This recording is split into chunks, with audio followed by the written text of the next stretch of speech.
শাপলা, বাসনগুলো একটু ধুয়ে দে তো। যাচ্ছি। থাক, তোকে আর ধুতে হবে না, তুই ফোন নিয়েই থাক। আমি তো এক্ষুনি যাচ্ছিলাম। দাঁড়া, তোর হচ্ছে, আসি আমি। শাপলা, বালতিটা ভরে যাবে, তাড়াতাড়ি কলটা বন্ধ করে বালতিটা নিয়ে আয়।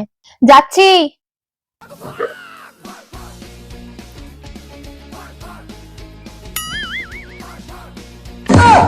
থাক, তোকে আর করতে হবে না, তুই শুধু বসে বসে গেল আর এই আপদটাকে টিপতে থাক।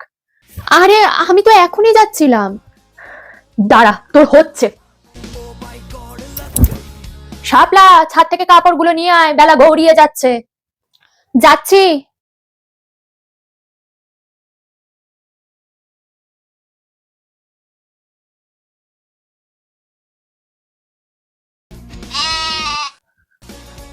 আরে দাঁড়াও, তোমাকে যেতে হবে না মা, তুমি তোমার কাজ করো, আমি গিয়ে নিয়ে আসছি, আমি তো চলে এসেছি।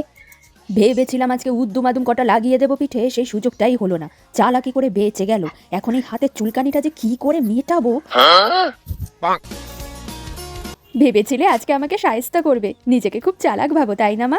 আমিও তোমার মেয়ে, তোমার থেকে কম যাই না।